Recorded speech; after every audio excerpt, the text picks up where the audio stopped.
closer the better. The closer the better. You might want to come a little closer, some of you. Some of you back there might want to eke up a little bit.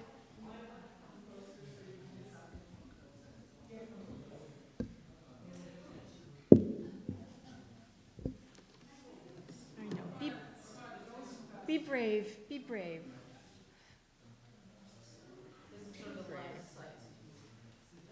Yeah. You're out of sight if you're over here.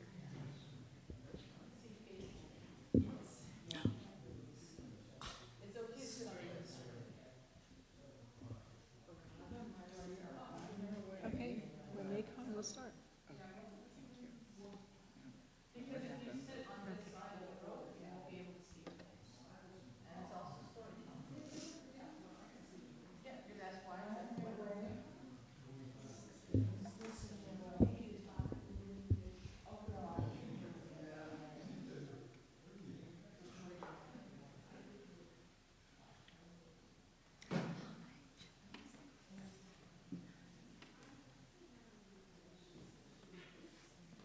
We're waiting for 2 people, and so it will be slightly delayed.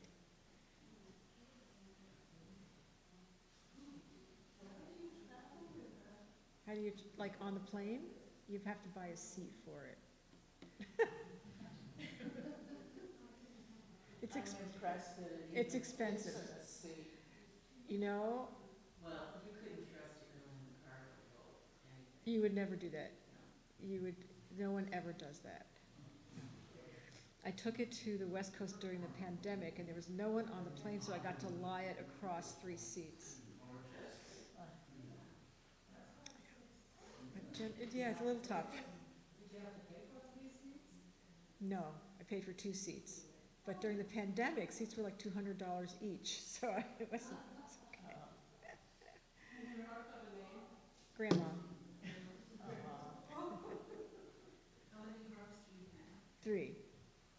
Yeah. Baby harp, middle harp, grandma.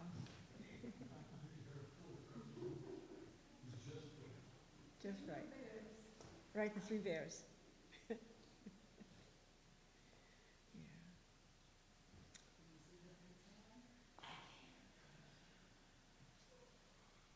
Are you all parishioners here? No.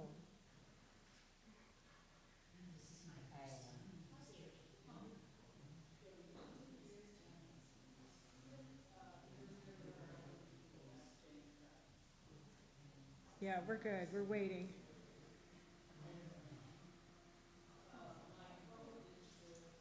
In the 80s, I was interim choir director here for Donna Bloom. Bob, what year was that? He doesn't remember. It was in the 80s. Yeah. Mike was in the choir. Yeah. Oh yeah, he hired me.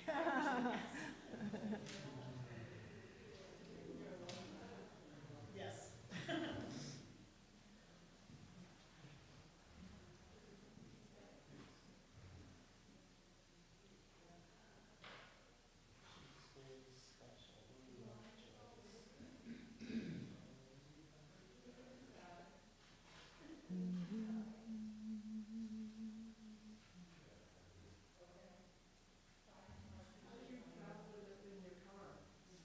I have a hatchback.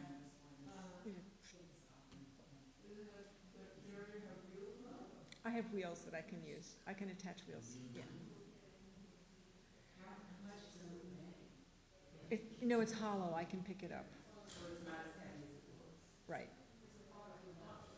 It's awkward. It's very cumbersome. I often it's like a big ship, and I'm trying, you know.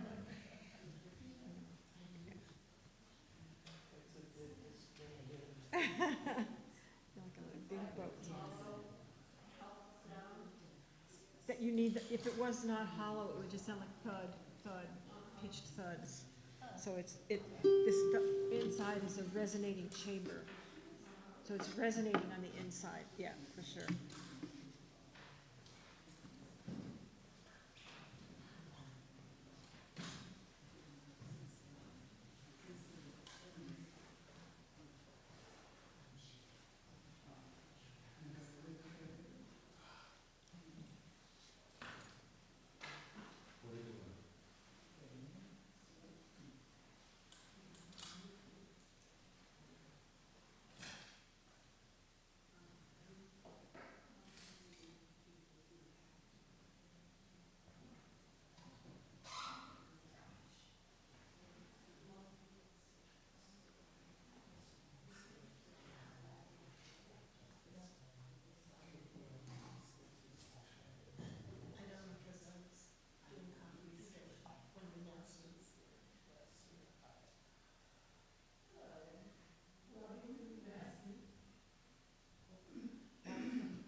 Great to see you, Anne.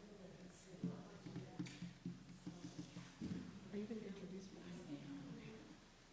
I'm not gonna say anything except Okay. turn off your phones. Yeah, good. Welcome, everyone. We're so glad you're here for this wonderful experience. I've already had the privilege of seeing Jayne's presentation, so I can tell you firsthand that you're in for a treat. I have the traditional announcement. You all know what it is. Turn off your phones, please. While you take a minute to do that, I will say thank you very much to Jayne Demakos, who is going to do this wonderful presentation for you all.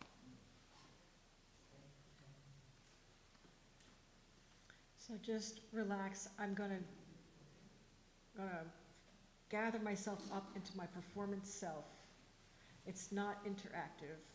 Like, I don't ask you questions, but I do tell stories, and please just enjoy You everything. need the mic. This mic is supposed to be picking me up. Let's see. How's that? Any better? Any better? Okay, maybe my harp needs it less than my voice.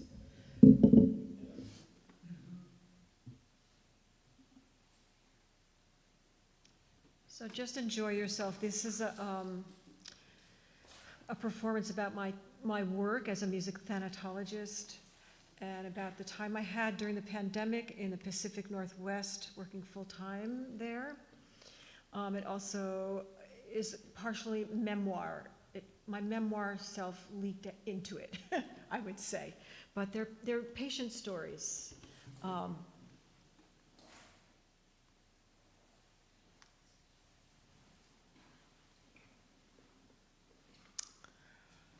So enjoy.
I am a music thanatologist.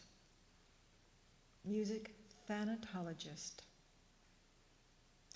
Thanatos is the ancient Greek god of death. It said he's the god of a good death.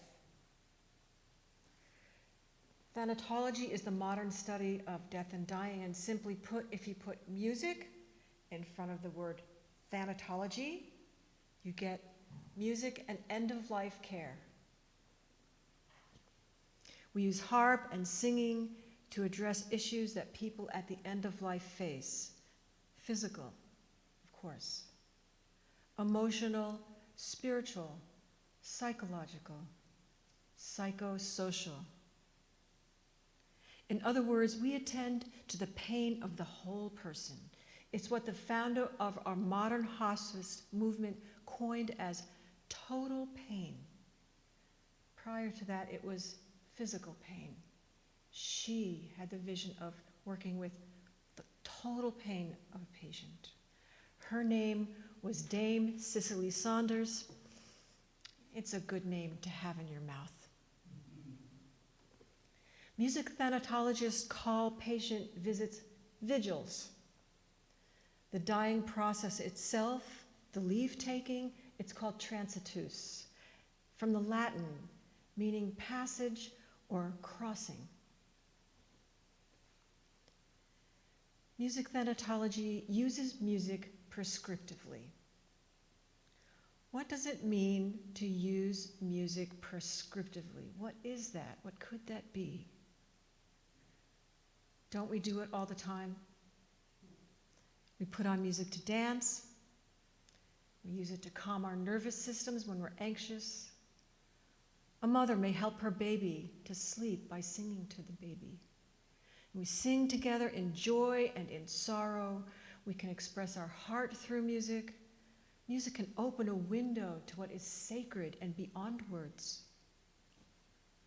Music has helped me find my own grief. Music has helped me express my rage. The music we choose for each circumstance matters, doesn't it? You will see in some of my stories that musical elements are being called upon in nuanced ways to work with things like anxiety, insomnia, respiratory issues, existential angst, high blood pressure, and so on. The word I want to key into here is nuanced. We unfold a fluid musical offering moment by moment as we intimately journey alongside of patients. Now please think about the word intimacy. I need to get close. I need to empty myself of myself. I need to watch. I need to breathe with someone. I need to listen. And then within this, I can begin to offer music that is really with a person, really in concert with them. Music thanatology doesn't fix things like taking an aspirin for a headache. And maybe that's a gigantic myth in healthcare, that we fix things. We address things. We try to relieve suffering. Sometimes we can. We want to enhance wholeness, healing, connection, and restoration of soul, and if possible, help create an environment to support a kinder death.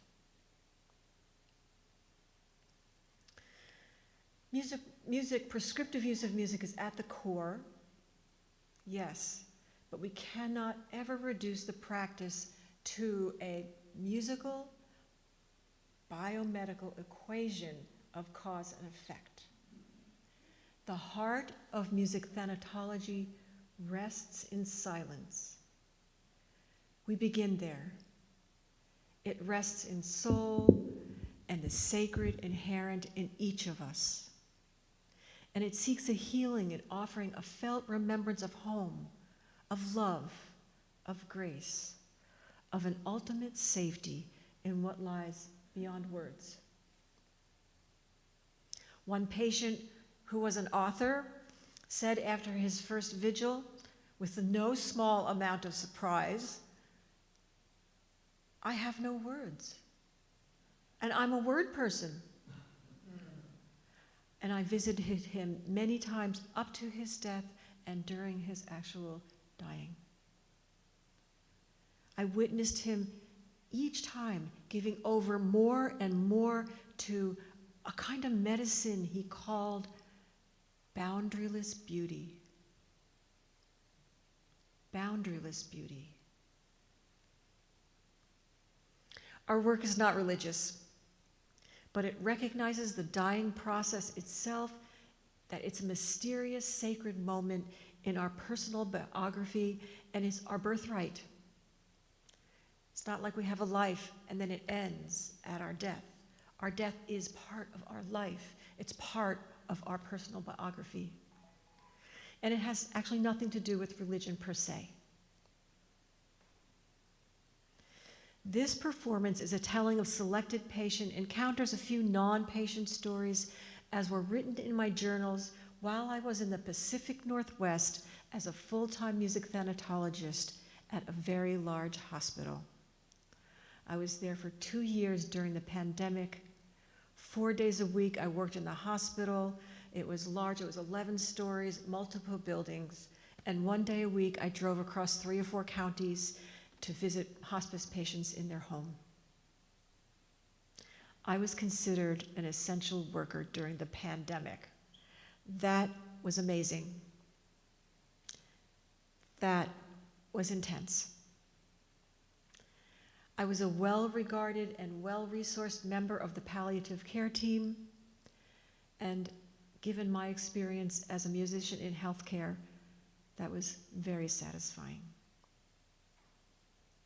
I met all manner of patient need in my workplace, all kinds of illnesses, chronic, terminal, catastrophic medical events, family distress, people actively dying. There were extubations, organ harvesting, honor walks, grieving loved ones, angry loved ones, in-room baptisms, and even an impromptu wedding in a unit for a daughter whose father was dying there. Gown and everything. I played for hospice patients and isolated COVID patients. Hazmat suits were common. And I played regularly for burned out staff who said, "Sit in our station," when I tried to sit slightly away. "Come sit here with us. We need you here." All the names are changed, almost all the details, to blur any possible identifying features, but know that the essentials remain unchanged. My husband, Carrie, makes a cameo appearance in one story. He died November 2023 after living for 5 years with multiple myeloma. He just popped in one day and helped me rewrite one story.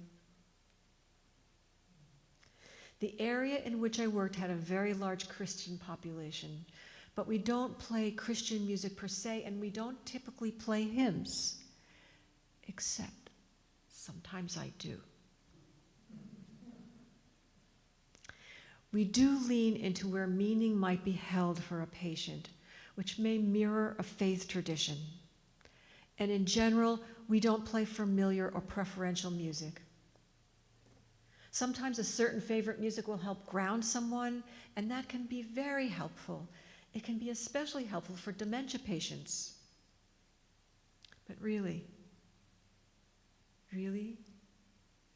we are trying to help people let go. And in this way, familiar music may not support someone's dying process. Some education goes into working with both family and staff sometimes. I was asked to play for a patient on the 8th floor one day. Beautiful palliative care RN said to me eagerly and thinking she was being helpful, "Her sons say she likes the band the Eagles." I went to visit the patient. I found her 2 adult sons sitting on the radiator by the window, and after a gracious exchange of hellos, I said, I hear your mom likes the Eagles. They were like little puppies. They were like, can you play any? I looked over at their mom. She was unresponsive with some respiratory distress. I said, do you really think she would like that right now? They didn't need to answer. They knew immediately. The music we love when we are well is not the music that will always serve us when we are compromised, when we are frail, when we are struggling, when we are dying. It may in fact be irrelevant. It may be painful to a sensitive nervous system, someone in a liminal state, someone in the process of their transitus. I express my gratitude to all patients and their loved ones for allowing me to be in the inner sacred circle of their dying process. I express my gratitude to my teachers, especially Anthony Damiani, who essentially brought me to experience a silence that is alive underneath music. There is a silence that is alive underneath music. He taught me also how soul speaks deeply and ineffably through music. To Teresa Schroeder-Strecker, the founder of Music Thanatology, gratitude. Gratitude to friends who encouraged me. And I acknowledge the indigenous people who for centuries lived and stewarded the lands I live on, the Cayuga Finger Lakes land. These are the Cayuga people whose tribal name is Gayakohono. I express my gratitude. I apologize for wrongdoing, past and present. Thank you for making an appearance in one story. And lastly, to my beloved Carrie, who on the other side of the country, willingly and with heart, listened daily to me talk through my ups and downs. Gracias.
I'm going to begin not with a patient story, but another kind of hospital encounter.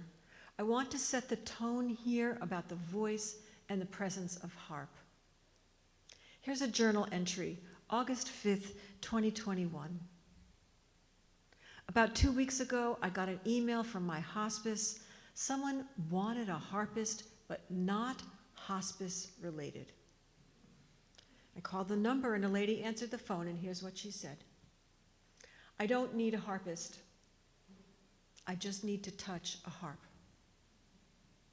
She thought to touch the harp would be healing for her, and I believed her.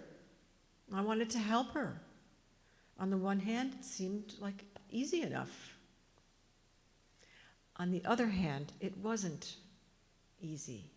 We were in COVID lockdown and security was high. You could not just walk into the hospital. But it was August, and if we could find a nice warm day, we could meet just outside the hospital. And so I called her and we made a date. Her voicemail picked up. I'm climbing the walls with my cats. I'll call you when we come back down. So she called back and we made a time to meet. And that day I wheeled out my big harp, sat on a bench just outside the front door. There was a woman sitting there reading, and we struck up a conversation. It's easy to strike up a conversation when you have a harp. It's kind of like when you have a dog. People are pretty friendly. So I'm talking to this other lady who turns out of all things to be an orchestral violinist. And then here comes this other woman, I'll call her Gloria. She came over and I said, here's my harp, touch, please. And she touches it, she's very tentative. She plays a few strings, she's shy. I asked her, would you like to sit down and play it? And I sat her there on the bench. I leaned the harp against her chest, and then she really started touching it.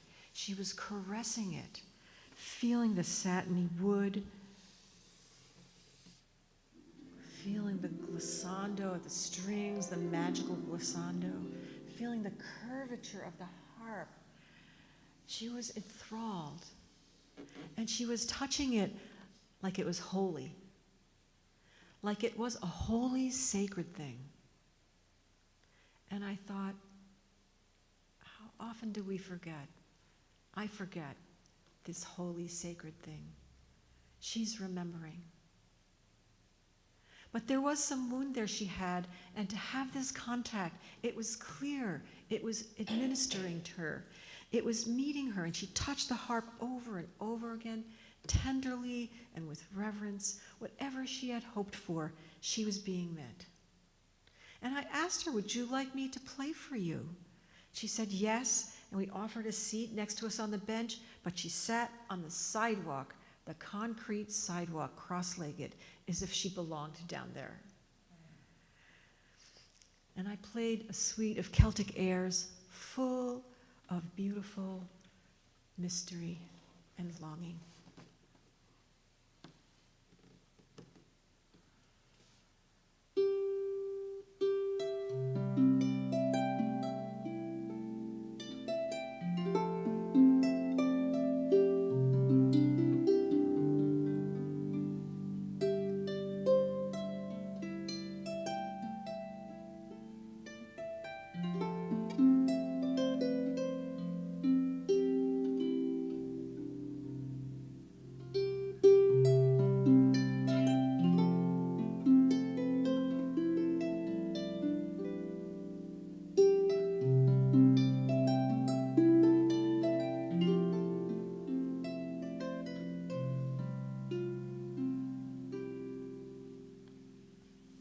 And she wept. She wept and wept, and then she apologized for weeping. And I thought, it's so harsh. This world is so harsh. Whatever it is, just cry, cry. And she said, it's so beautiful, as if she were in a desert, and it was water, and she never thought that she would drink again.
Journal 2029, Journal 29, 2021. The waters of Puget Sound are ever changing. They move with the tides of the ocean, and I follow these changes regularly, whatever side of the sound I am driving on. And I drive on all sides for patients everywhere. You cannot drive from point A to point B. You have to drive around. And today, the tide is out, and there's an endless expanse of mud. It's just mud as far as you can see. And it looks dystopic, but it's somehow gorgeous, you know? And as I'm driving along the highway, I feel the protection of the trees, the tall pines all along stand along on the highways, and they gift me their silence. And I feel I'm always in need of this silence, whether I'm going to patient homes or leaving patient homes. And now I have arrived, a small, modest house. I pull my harp from the back of my Kia, let my shoulders take the weight. As I carry it up the now familiar wheelchair ramp, I'm warmly welcomed inside by the family, and they lead me to the back of the house. And here is my patient, Ginny. Ginny, mother, grandmother, great-grandmother. And you know, I didn't catch myself in time. I forgot. We think we will always be the same with each other. At least we will always be alive with each other. The teaching of working with the dying presses against my forgetting. In an instant, I could see she had made changes. Ginny has cancer all over her body. The last time she was sitting up in bed, still animated with life force. Now she rests with eyes closed. She is not moving. Her son says Jayne is here. Her eyes open a little crack. Her hands come up playfully. Her son says he hasn't seen her move like this or show any emotion for an entire week. So there it is, a moment of joyfulness, always possible. And here is this woman, she's bald, her head on a blue satin pillow, the color of a clear, open sky. And she is breathing deeply, about 8 per minute. I begin an Irish lullaby. The melody unfolds itself around her deep respirations. An image spontaneously appears in my mind's eye like a shell or a cone surrounding her, protecting her. The melody travels up the octave, a lifting up. And it's the tenderness of a lullaby for her body that is under assault. And for her son sitting there, I feel his love for her so palpably. Ginny is very religious. There are religious artifacts all over, and I begin to weave them into a melody in another key. It's a resting song in its simplicity. 4 notes rise up and fall back down. We breathe in and we breathe out. And I offer this text. Blessed are the gentle, they are the children of God. But I'm singing and I'm feeling it's not the right fit for her in this moment. In my work, we are asked to identify why we make a musical decision, not to say something like it just felt right. But here I am, I'm on my own, didn't feel right. That's enough for me. So I begin to shift to another hymn, very old Irish hymn. It's minor sounding. Minor sounds like this.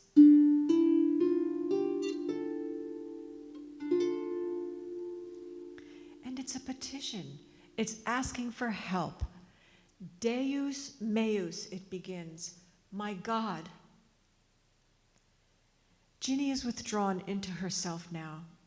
Can I catch the presence of her interiority with this minor sound? Or the gravitas of her son silently sitting at the foot of the bed? But as I take a breath to sing, instead of Deus meus, another hymn comes out of my mouth. I heard the voice of Jesus say. I'm not exactly sure how that happened. They're both in minor mode. They're both Irish melodies, 3/4 time. But I think perhaps Ginny doesn't need a petition. She needs rest.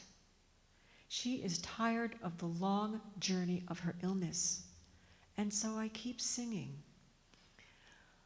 I heard the voice of Jesus say, come unto me and rest. Lay down your weary one, lay down your head upon my breast. And I keep playing. I play a little more and I circle back around, singing, I came to Jesus. And at this, Ginny's hands with her eyes shut float up in the air and fold themselves above her in prayer. And then she brings them down, folded upon her chest. And I keep singing and following her, and I turn around to see her son weeping. And then the question arises, as it often does, should I do more? And I decide not to dilute the moment with more music. There often seems to be a tipping point when music serves and then when it no longer serves. But I want to offer a blessing to frame this time for her, and I sing. The Lord bless you and keep you. The Lord make his face to shine upon you. And when I sing, make his face shine upon you again, her hands lift in prayer. She lingers above and then floats them back down like a bird lifting off in flight, but then floating back down to nest right above her heart. Ginny has had cancer 3 times. She told me she just could not go through chemo one more time. Now the cancer has metastasized everywhere. She's so very peaceful. Now her breathing has become more shallow, the gentlest of waves lapping on the shore. And just a little slower, a little more pronounced apnea, more space between breaths. So she's doing this work, the mysterious work of dying. We will all do it. She goes before us. She goes before her children. And we will all learn about it. Every person who dies is a hero. Every person who goes through this dying is a hero.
April 3rd, 2021.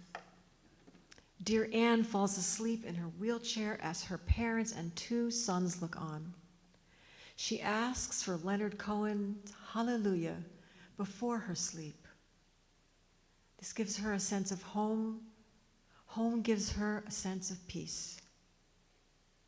The night Anne died in her trailer with seemingly so little support from her family, and as I cleared off her bed of what seemed like a lifetime of hoarding, and then I lifted her heavy endemic legs onto the bed, she said to me, "I feel so broken." I played a Catholic hymn she loves, "You Are Near." I sing Hallelujah before I transition to unfamiliar lullabies of loving maternal support.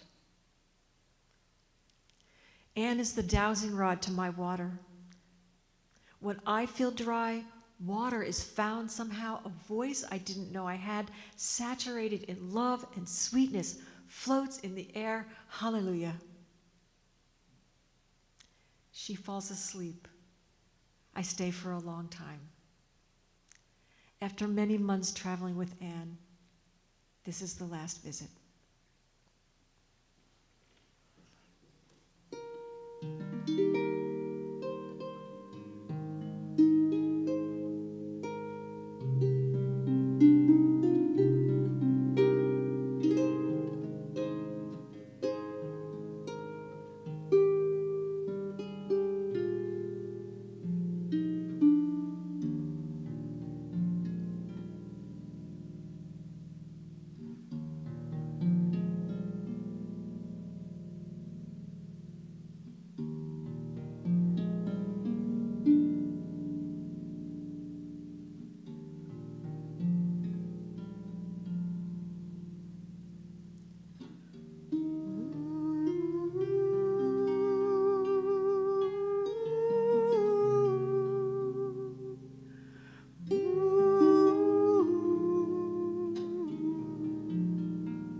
March 1st, 2022, this is a story of remembering. It's a story of mothers and daughters. The chart said no religion identified. The daughter said she's Jewish, but it's not important to her. But then she said she's a Holocaust survivor. Why did the air in the room change so instantly? Can I say it became more rarefied? And this is a gift because the reality of the Holocaust instantly dissolved what was not necessary except being here with this mother and daughter. And honestly, sometimes it takes more minutes and intention to shed the world of commerce and buying and banking and mundane, to shake that as I cross a threshold into a patient's room.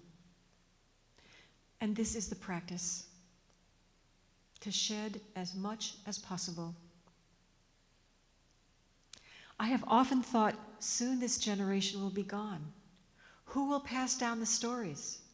Who will tell us firsthand what happened so that we can continue to bear witness, to remember? My own mother would be 100 today, was in Germany until she was 12. And she passed down her stories to me. They were stories about Hitler coming to power and going to rallies and having to listen to his speeches on the radio and report the next day in school or risk her family disappearing. And she carried the shame and the guilt of her people, and she was angry often, and she felt this deeply and her whole life. Now I can sit with this mother and daughter. I can bear witness, silently, musically. I began to follow the patient's breathing as if it were my own. I began to listen to the wordless story in her breath. What could this mean? What stories are being revealed in the breath? And the moment feels so full with details I can't possibly know. The answers to questions I have fall into silence, fall inside the music. I begin playing my harp slowly, gently. When I had thought of music I could offer, nothing in my toolbox of repertoire wanted to be played. It's almost as if they resisted themselves to come out of their houses. Their doors were shut. Gregorian chant, for example, just because of their fluid, beautiful, efficacious melodies that can fold into so many symptoms. Lullabies in their bright, warming modes that bring warmth and brightness of day. No. Something more undercover. Just like her story was undercover in this moment, in the shade of an unspoken history. I began cautiously with a Hebraic-sounding melody with small little intervals. I don't know if you know music, but little intervals, stepwise motion, not like big soaring notes. They were in cool minor modes for calmness. And I followed the ebb and flow like I always do of the breathing.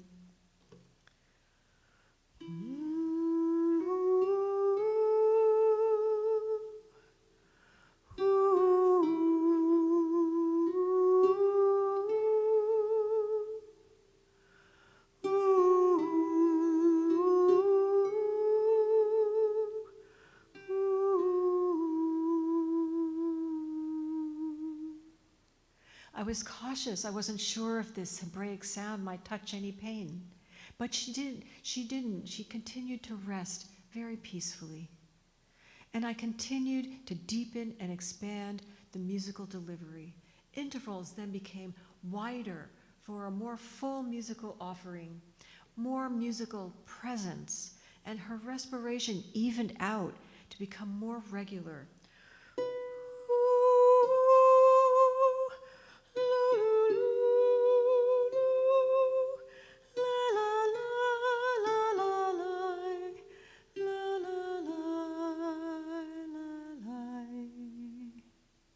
It was at this point I was surprised when, with eyes closed, she lifted her hands and she began to gesture and began to speak.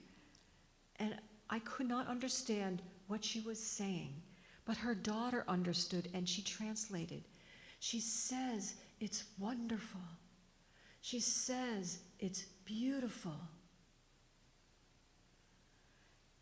She said, I will not forget this.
Thanksgiving Day 2021. Nana lay dying. The heart monitor is beeping.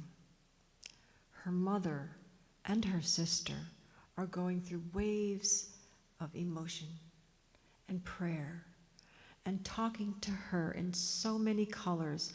It's okay. There's love and grief. But then the heart monitor begins to count down. Then there's the long, sustained tone of no heartbeat. It's silent and suspended for a few long seconds until her mother cries out, "She is at peace. I am not." I stay in the background musically. There's such raw grief with each other and the still body of Nana. Still, they thank me. Thank you, Harp Lady. And I realize I am absorbing stress even when I am calm, even when I'm still, seeming to have a ballast in the storm. After Nana, I go a few doors down to Mike. He's a de-isolated COVID patient, early 70s, heavily sedated, intubated. His eyes are open, he's staring, a look of being stunned.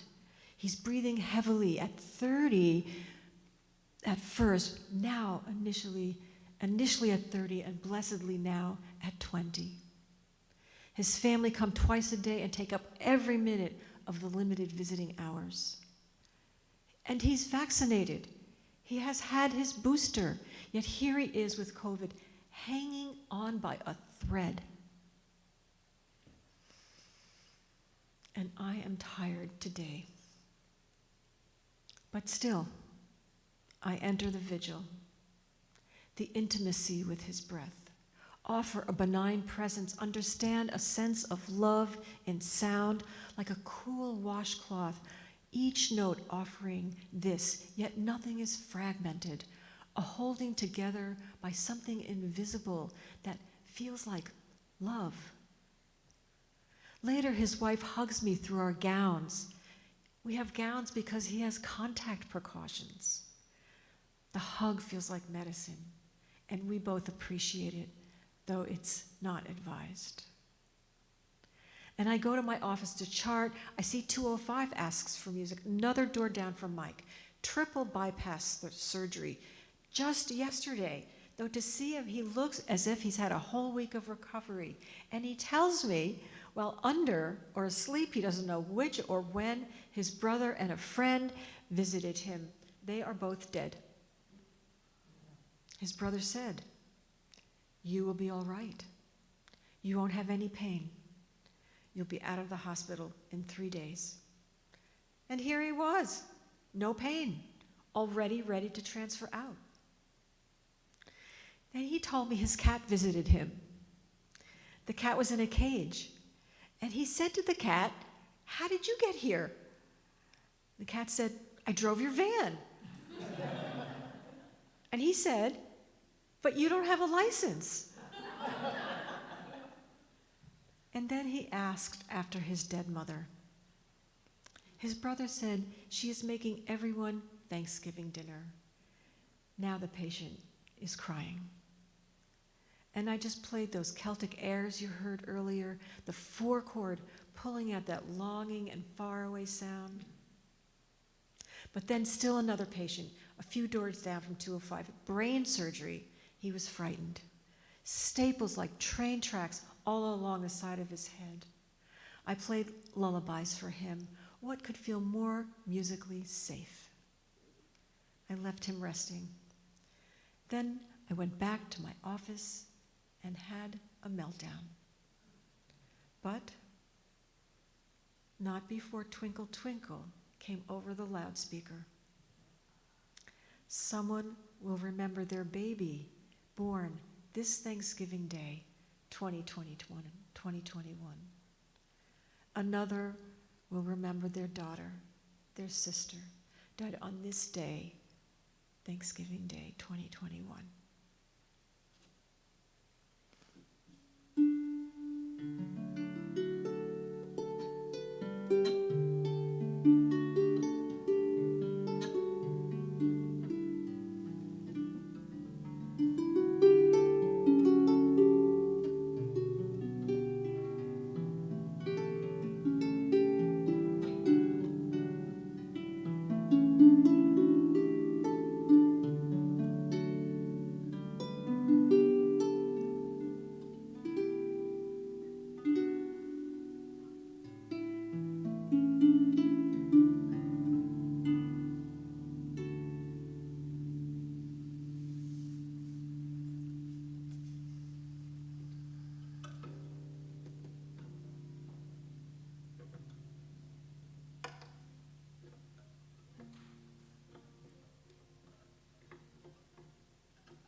Our hospital is huge. The ER is sprawling. To enter it is like entering one of those Bosch paintings. You know those, the ones of the Hell Realms? Yeah, they're pretty scary. Rooms are overflowing with patients. Hallways are double-lined with hospital beds. People are bleeding and moaning and staring off into space, crying. Someone may be vomiting. And the clinical staff, they're hurrying and crisscrossing everywhere. When we were in COVID, it was coughing and sneezing. When I first got my job at the hospital, I was asked to play ambient harp. I was asked to play wherever I thought it might be beneficial, so I went to the ER. I was kicked out. Swiftly. I was too big. I was in the way. Just get out, okay? There's no politeness in a room full of crisis. But one day, a referral came in for a man in the ER. Nothing was apparently working, and he was in acute respiratory distress. Of course I would go, but how daunting, the pressure. And I knew exactly what they were expecting. Music to soothe the savage beast. And I know there were no other options left except me, the clinician they had kicked out. Sure enough, rolled my harp into his room in the ER, and I found a large, barrel-chested man absolutely heaving in distress. He was gasping and lifting himself up on his head, and then he would collapse on the exhale. And his eyes had the sheer look of panic. Right? We call that oxygen deprivation, oxygen hunger, and he was in this acute distress. I let him know I was there with my harp, no expectation for a response, and I began to play, rocking harmonies back and forth, trying to mirror his agitation, rising up, falling down, heaving and rocking over and over.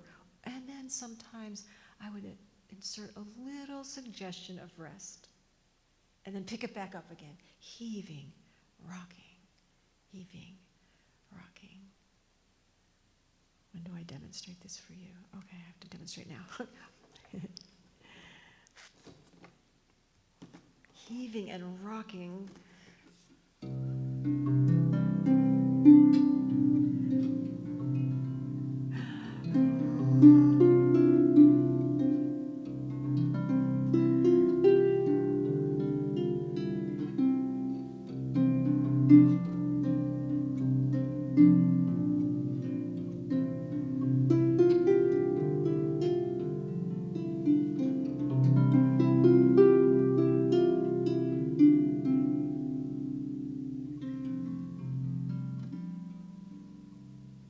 Following his breathing.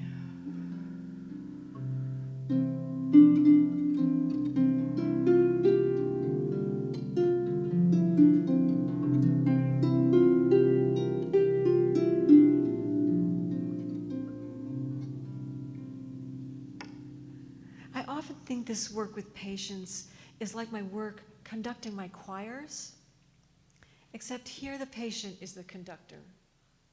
I am following their movements, their facial expressions, their body language, their breathing, everything, just like my singers follow me.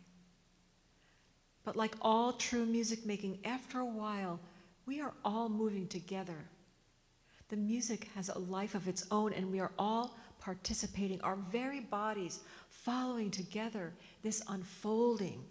The music is alive, and we are all carried by it, a co-creation. But after 45 minutes of this heaving and rocking with him, I noticed the chant starting to resemble its original shape.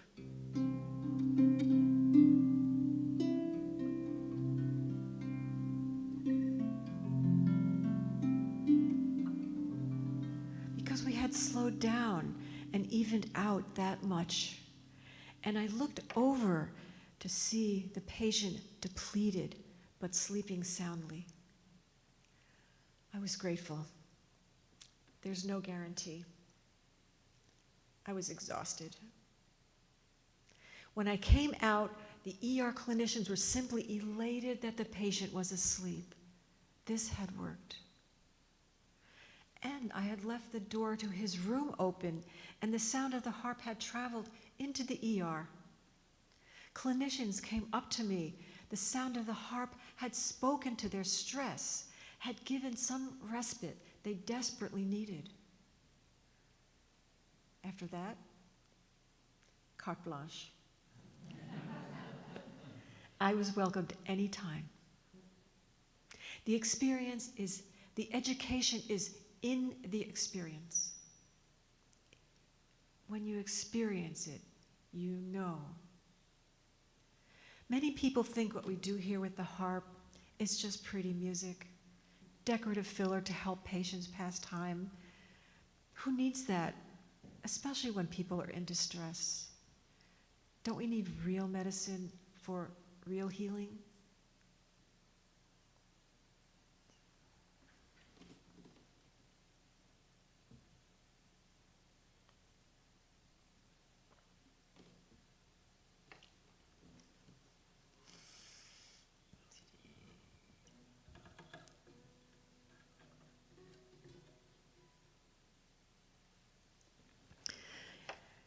August 4th, 2021.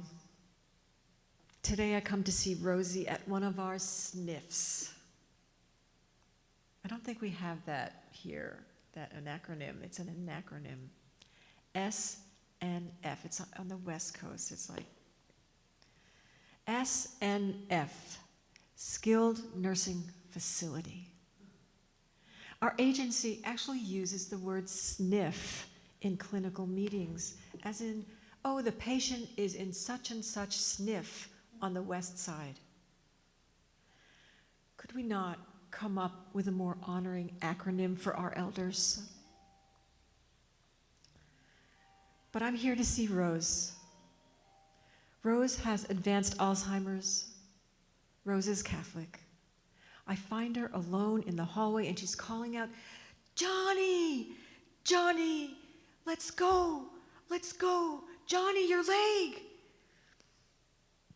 There's no logic necessarily with Alzheimer's, but the words are not nonsense. They are not nothing. Before introducing the harp, before introducing sound, I wonder what ghost is here so relentlessly for Rose. She calls out again, "Johnny, let's go, Johnny!" I'm thinking about my home now, our beautiful Cayuga Lake, the lake of the Gayocahono people.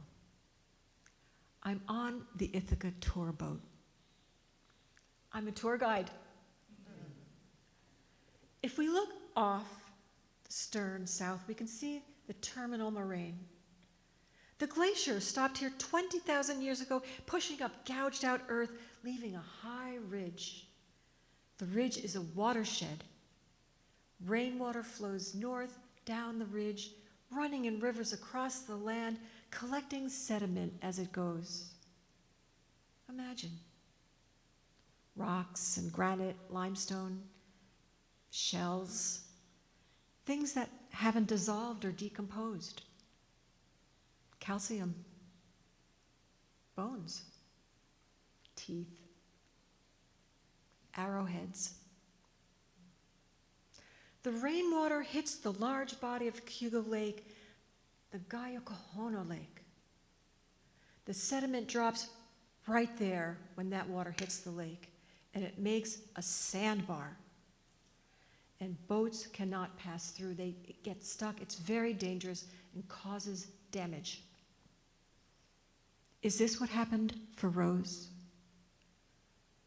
Calcified knots and confusions, things that happened or didn't happen, relationships, the things that went wrong, the bones and teeth of unfinished moments, collecting along the way of her days, dropping at the threshold.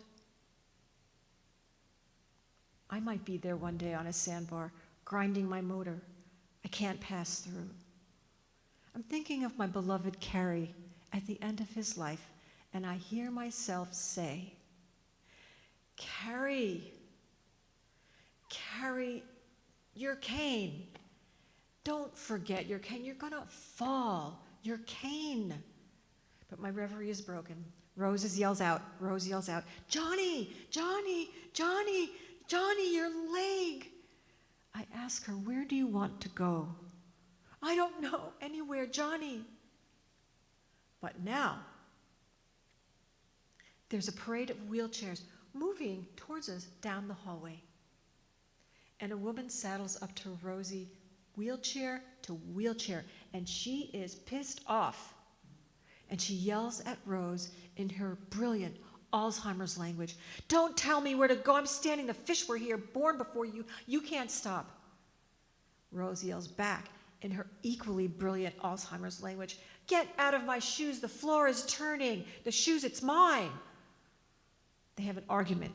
They are each reliving an old buried story, trying to resolve it, using each other, each stuck on their own sandbar, each reaching out to the other as if that person were the breakwater, the thing that could free them. The lake of the Gayocahono people has two breakwaters at its mouth. The breakwater keeps the water moving out into the deep part of the lake where the depth can accommodate the sediment. The deep, dark waters can take the heavy sediment unconditionally, like a mother. I pray a silent hymn to the Virgin Mary for Catholic Rose.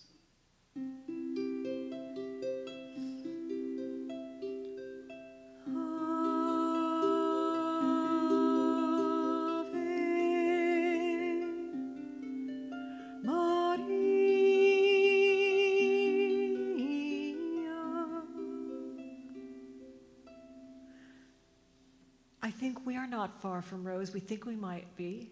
How hard to connect, to reach another person, family, friends, lovers, our children, the cashier, the sediment. Do you not feel its continual presence?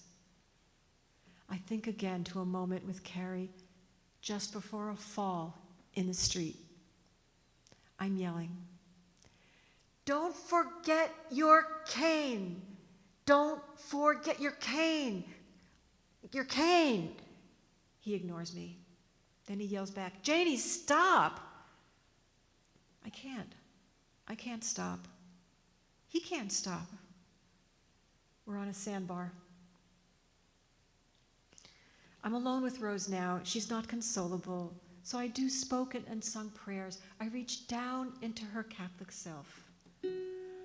Our Father, who art in heaven, hallowed be thy name. Thy kingdom come, thy will be done, on earth as it is in heaven. All those words and melodies are right there. She sings every single word. She holds my hand. She's gripping tight, and she sings with me. And are you tired? Yes. Would you like a nap? Yes. Can we wait for Johnny later? Yes. I'm remembering another moment with Carrie at the nth hour. I hear my ragged, weary voice, "Carrie, I'm afraid." And something yields. The moment becomes soft and still. It's a breakwater. We are ferried through the eye of a needle into deep and plentiful waters, our tattered hearts resting for a while. Me, Carrie, his cane, the hard black pavement, his bruised face, his depleted morale, my fear and heartbreak, everything.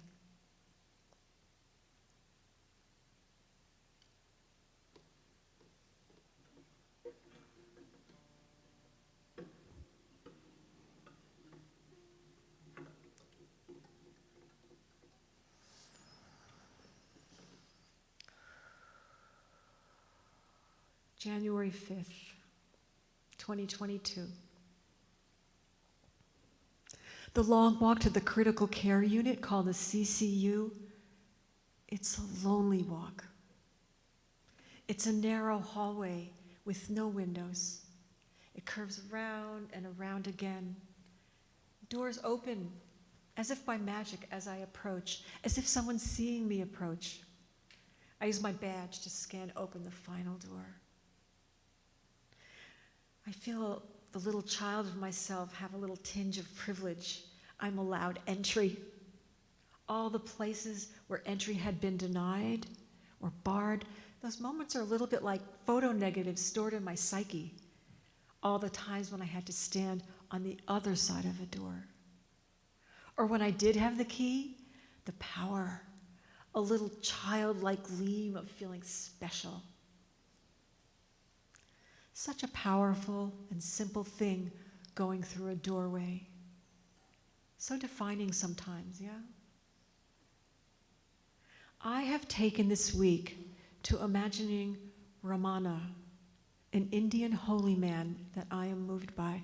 I imagine him walking slowly alongside me as I go to play harp for some broken person in a hospital bed. One day, His Holiness the Dalai Lama walked along with me. I had a sense of his slow shuffle and his robe gathered up in his arm. I feel I am not enough. I feel the poverty of my own spirit these days, and the level of suffering is immense.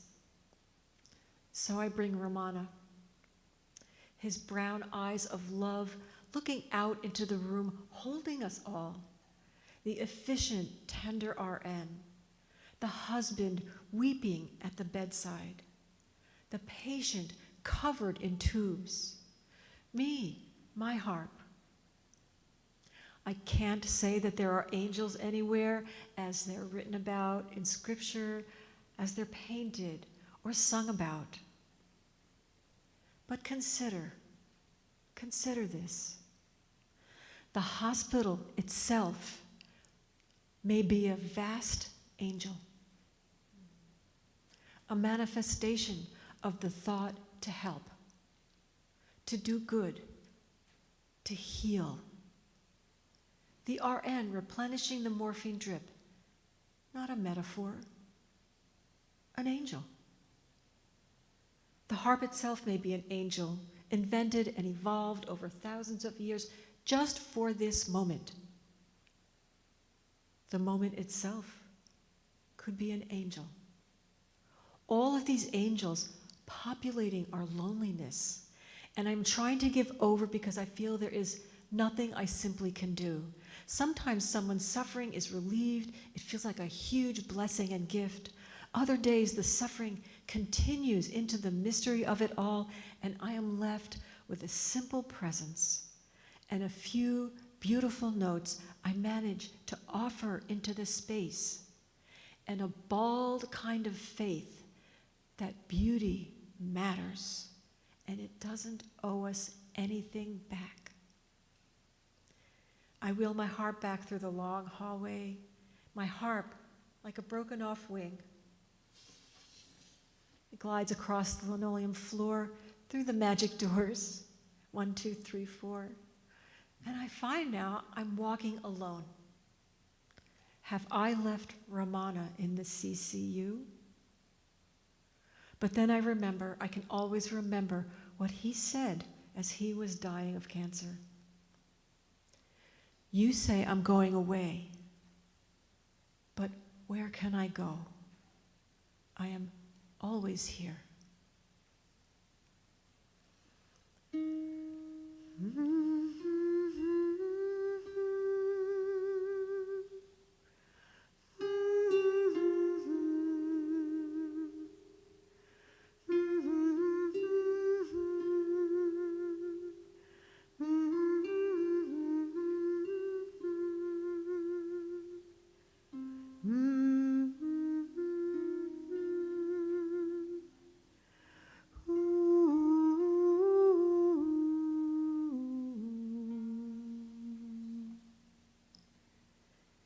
Here's the last journal entry. January 4th. Elizabeth. Yesterday, in her 70s, unresponsive, lying flat on her back, tongue cancer, a scar almost like a dimple but long from her lower lip disappearing under her chin, clefting her lower jaw. Perfect, beautiful porcelain skin and a plain, wide face like someone from the Midwest. Her breath is shallow. I can barely trace it. And there's a large family around her. The room is very small, and the circle is squished and forced around her. Yet they're not really forced. There is a connective tissue. They are not disparate. They are unified in her dying. They are open and connected. And it is this vigil that I feel that the music doesn't just soften the environment, doesn't just palliate the space. As I play to the inside of an almost invisible breath, the fragility of the hold on this life to the next, I see one son listening with his eyes closed. He is big and burly. He's in a police uniform, and yet he's completely undefended. He is listening, leaning. I feel the space is transformed into something sacred. Everyone yielding to what seems sacred in this dying and in this love. Maybe more than anything, the hospital room has the potential to be transformed. What holy and mysterious journeying is birthed in these rooms.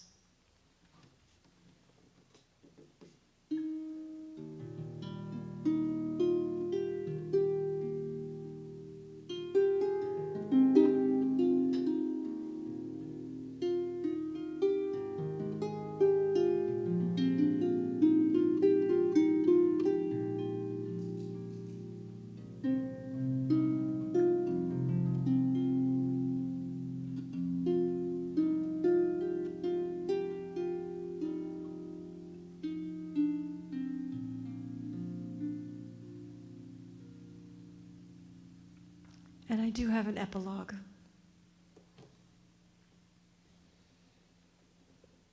In January 2022, I returned to Ithaca and to Carrie, whose stable multiple myeloma began to advance. About a year later, he decided he had had enough, and he went off treatment and onto hospice, and he died 4 months later. The following is a journal entry from a month after he died. December 28th, 2023. The 4th week anniversary of Carrie's last breath. The one I missed. The one I waited for, as if that mattered.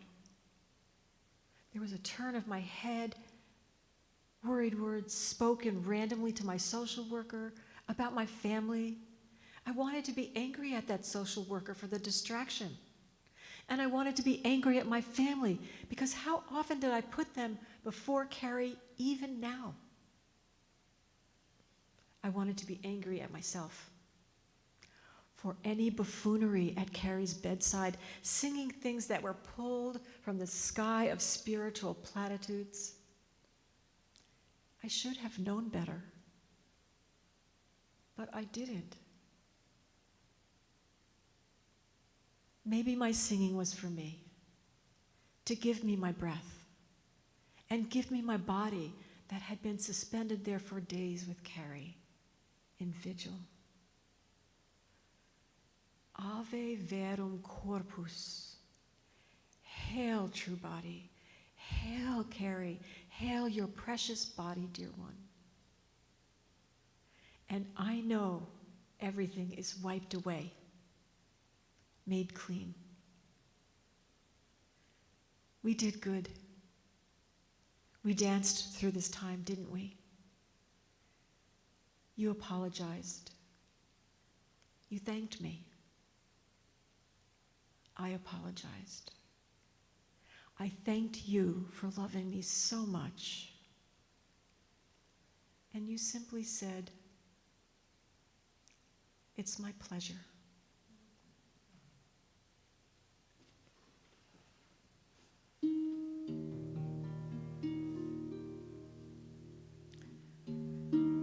May I be at peace. May my heart remain open. May I awaken to the light of my own truth.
of our own true nature.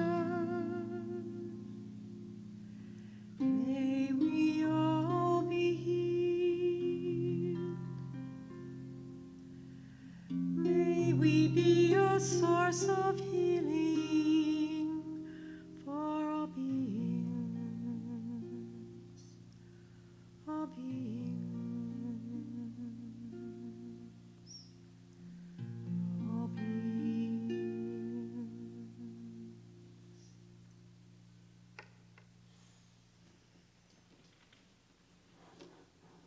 Thank you.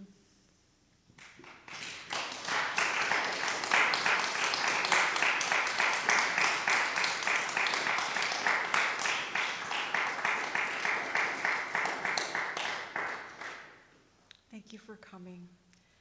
And I hope that if you have stuff that's come up, not to get in your car right away if you feel emotional, and to talk to people.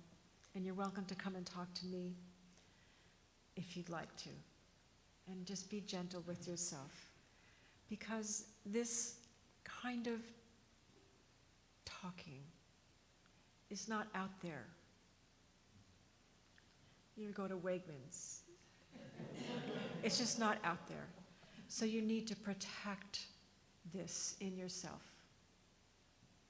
And I work in hospice, and so I've learned, even though I get tired, as you heard, I've learned to protect this and hold it as precious, because we need to know about this.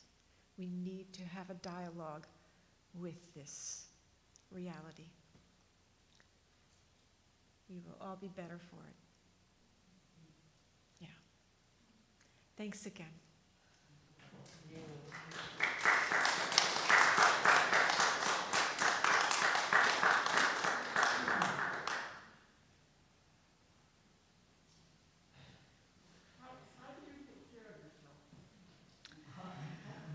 I journal a lot. All these were journal entries. Journaling kept me really sane, and also translates a passing experience that you don't really know how you're intaking. It stops the moment, so you can really go deeply about how it's living inside. And when you turn it into art, it's even more so.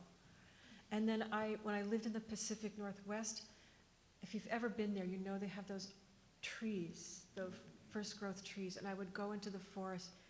And literally, I did this. I would put my head, I would sit down right next to it, and I would put my head on my forehead on the tree and wait until I felt like I got quiet as the tree. Because they are there for thousands of years just abiding.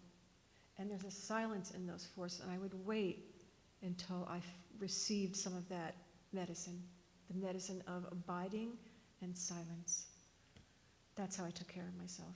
I did get burned out a lot, but those were some of my things that I did. And I talk to Carrie every day. Yeah. Thank you for the question. It sounds like water's very important to you as well. Water? Yeah, water's good. Water is good. I take a lot of baths. But being near the sound and being near the lake. The sound, yes, the sound was amazing. Yes. You are so welcome.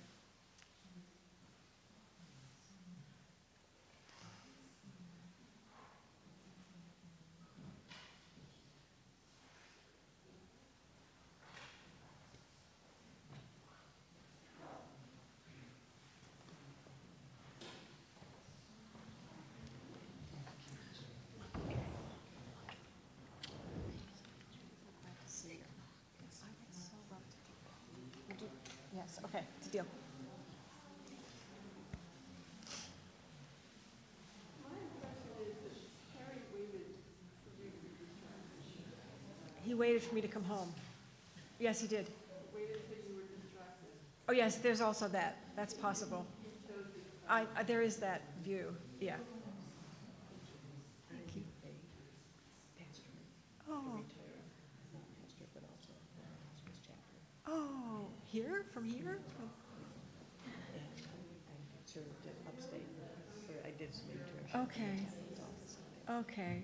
So I I know you, if you're in hospice, you know